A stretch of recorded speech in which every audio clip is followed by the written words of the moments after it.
नमस्कार, आपका स्वागत है लो आईक्यू में। और हम बात करने जा रहे हैं आरजीएस के फॉर्म निकल चुके हैं और भरे जा रहे हैं।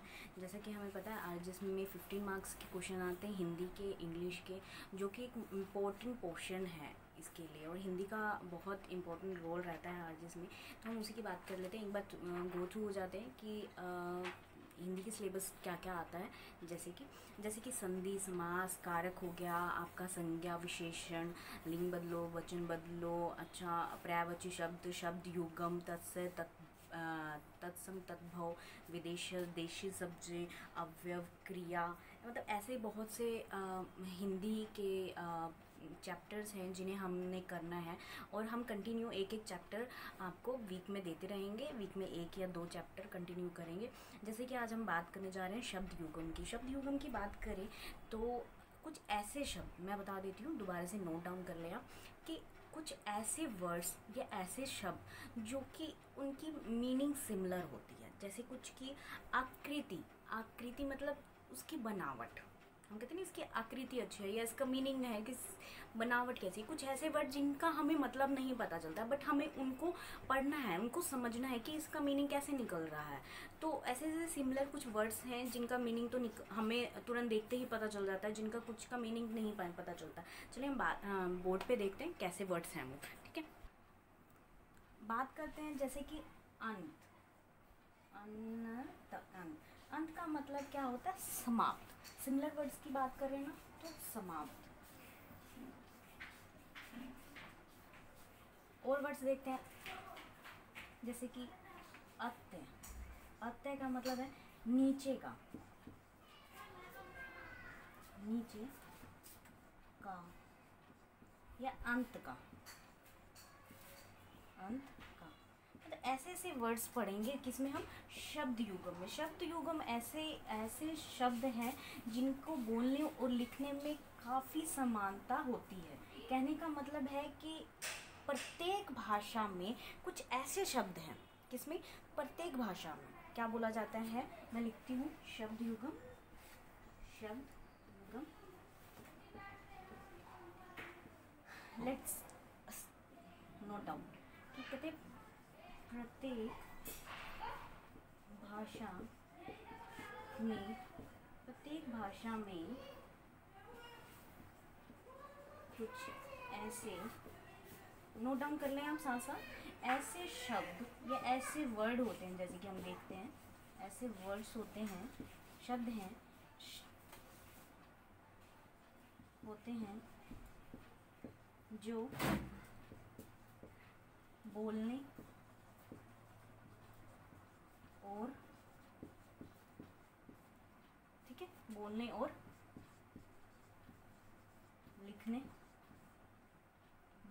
लिखने में काफ़ी सिमिलर होते हैं या समान होते हैं। ठीक है, समानता जैसे होते हैं। चलिए देखते हैं अब कैसे वर्ड्स होते हैं। ठीक है, इतना नोट डाउन कर लें आप।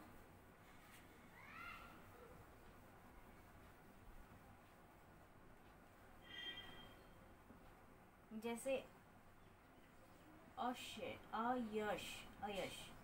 अयश का मतलब होता है बदनामी,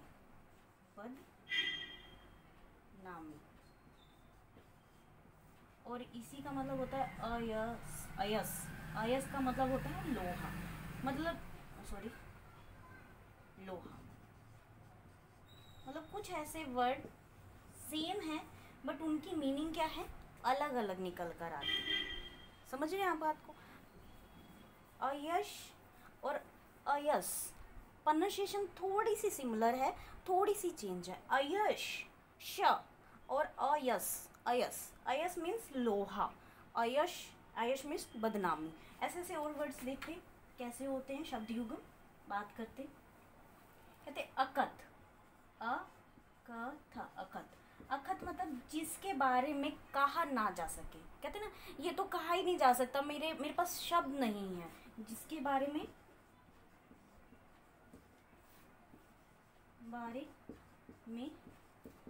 कहा न जा सके, और एक सेम मीनिंग का वर्ड होता है कैसे, अथक। अथक मीन्स क्या होता है, नेक्स्ट में देखते हैं। अथक पहले हमने देखा था अखत, जिसका मीनिंग, जिसके बारे में कुछ ना कहा जा सका। अब पढ़ेंगे अथक। अथक मतलब जो थके नहीं, जो थके नहीं। देख रहे हैं आप, मतलब एक शब्द का आगे पीछे होना जस्ट काफी डिफरेंस लेके आ जाता है मीनिंग में। समझ रहे हैं बात को। चलिए आगे बात करते हैं। कुछ ऐसे ही कहते हैं अंत। अंत पढ़ते हैं ना, अंत। अंत मतलब समाप्त। अब यही वर्ड थोड़ा सा कर दो, अते, अते नीचे का, अते मतलब नीचे का या अंत का। अकुल, अकुल, अकुल मतलब कुल रहित, कुल रहित। कुल मतलब कुल, अकुल मतलब कुल रहित, मतलब कुल से रहित है, इसका कोई कुल नहीं है। समझ रहे हैं मेरी बात को। फिर पढ़ते हैं अर्घ। अर्घ, अर्घ मतलब कहते हैं ना हमने अर्घ दिया, आज सूर्य देव को अर्घ दिया। क्या होता है, सूर्य देव को जल देना या मूल्यवान, मूल्य, ये पूजा का जल, पूजा का जल। दूसरा देखते हैं अर्ध्य। कहते हैं ना अर्ध्य, आराध्य, आराध्य है हमारे, अर्ध भी बोलते हैं, अर्ध्य या आराध्य। तो क्या सिमिलर है, थोड़ा सा चेंज है, जस्ट सिमिलर वर्ड्स हैं। तो इसका क्या आएगा, पूजनीय, पूजनीय। ऐसे ऐसे शब्द जो कि वर्ड सिमिलर हैं बट उनकी जो मीनिंग है, उनकी मीनिंग का जो उनका जिनका अर्थ थोड़ा सा अलग हो जाए और बोलने में या हमें देखने में एक जैसे लगते हैं। आगे और एक वर्ड्स देखते हैं, काफ़ी ये आरएसएस में भी, राजस्थान के सिविल सर्विस में भी पूछे जाते हैं, काफ़ी क्वेश्चंस पूछे जाते हैं। जैसे कि अवधि। अवधि का मतलब है समय सीमा, अवधि समय सीमा। अभिराम, अभिराम देखिएगा वर्ड कैसे जैसे थोड़ा थोड़ा चेंज हो रहा है। अवधि, अभिराम, अविराम, अविराम क्या मतलब होगा, अभिराम का मतलब होता है सुंदर, सुंदर। अभिराम का मतलब सुंदर, और अविराम का मतलब है बिना रुके, बिना रुके। अविराम, अभिराम बोल दो, अभिराम या अविराम मतलब विराम तो करना ही नहीं, और अ लग गया तो बिना, बिना, बिना रुके, ठीक है, या निरंतर। ऐसे ऐसे वर्ड्स हैं जैसे हमें देखने को मिला है। जैसे अनुराग, विराग देखते हैं, इनका मतलब क्या होता है, अनुराग और विराग का। Let's see. Anurag, Virag, word same है, सिमिलर है, थोड़ा सा चेंज है, मीनिंग टोटली चेंज। अनुराग, सॉरी राग है, अनुराग। अनुराग मतलब प्रेम, अनुराग मतलब प्रेम। विराग मीन्स उदासीन, जिसमें कोई रंग ना हो।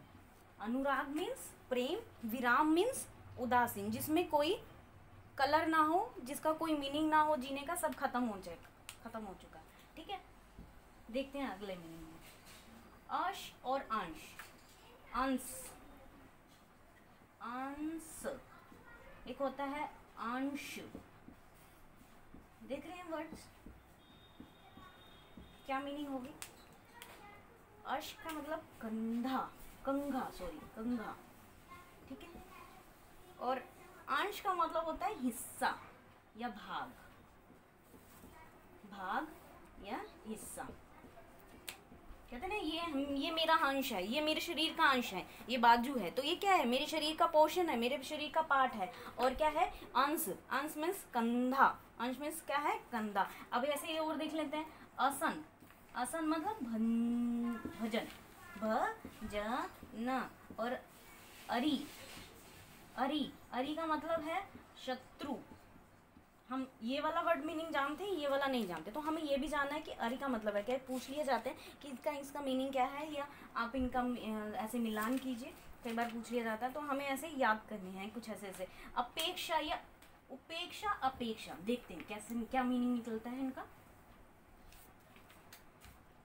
उपेक्षा, उपेक्षा, अपेक्षा। अब बताएंगे दोनों का मीनिंग क्या निकलता है।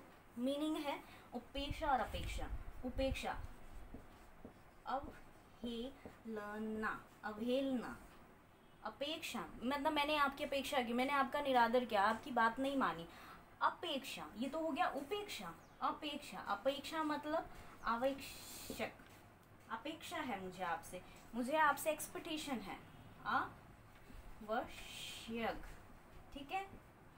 अब देखते हैं अब अभेद्य, अभेद्य, अभेद्य का मतलब और अभेद ज़्यादा डिफरेंट नहीं है, बट क्या मीनिंग निकलेगा देखते हैं। अभेद्य, अभेद्य मतलब ना टूटने वाला, क्या है, जो ना टूटने योग्य हो, ना टूटने योग्य। और अभेद्य जो क्या है, अंतर नहीं है, जिसमें कोई अंतर ना। अभेद मतलब कहते हैं ना भेद है, भेद मतलब अंतर करना, डिफरेंस बताओ उसके। और अभेद मतलब जिसमें अंतर नहीं बताया जाएगा, अब अंतर नहीं है। ऐसे ऐसे वर्ड्स हैं, ऐसी ऐसी चीज़ें हैं। हम नेक्स्ट क्लास में बात करेंगे संज्ञा की, सर्वनाम की। वैसे मैं थोड़ी सी बात बता दूं आपको कि हम आपको कंटिन्यू ऐसे ऐसी क्लासेस देते रहेंगे। और बात करते हैं कि हिंदी की अनदर क्लासेस की भी, तो जैसे कि संज्ञा है, सर्वनाम है, और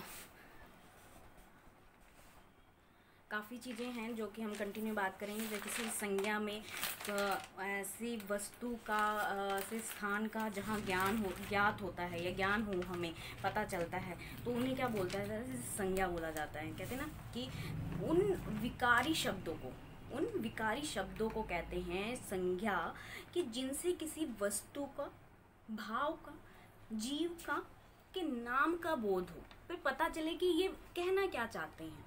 वैसे ही सिमिलर जब हम जैसे हम किसी वस्तु का, जैसे हम गंगा का, रिवर का, जैसे सूरज का कोई नाम ले रहे, तो हमें पता चल रहा है ना कि क्या है ये चीज़ें।